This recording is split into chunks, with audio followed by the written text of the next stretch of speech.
ఏమండి భోంచేద్దరుగాని రండి. ఏం కూర? బెండకాయ పులుసు అండి. అత్తబాను బెండకాయ పులుసు, దొండకాయ పులుసు, వంకాయ పులుసు, ఇంకా కూరగాయలు అమ్ముతున్నావు. ఇంక అన్ని కూరగాయలు అత్తబాను తెల్లా చచ్చిపోతున్నాను. నేను తెల్లని బాబా. రండి, వెరైటీగా వేసి పెడతాను మీకు భోజనం.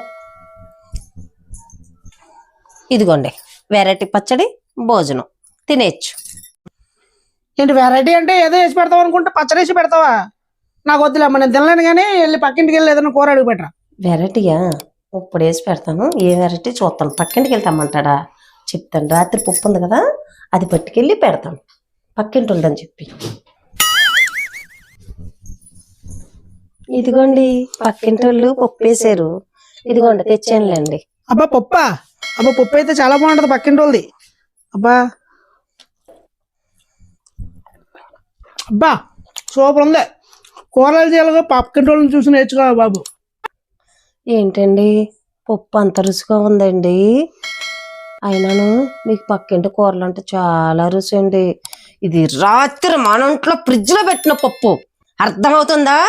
ఇంట్లో ఉన్న కూరల కన్నా బయట కూరలు అంటే అంత ఇష్టమా నీకు? ఇంకో ఏంటి రాత్రి పప్పా?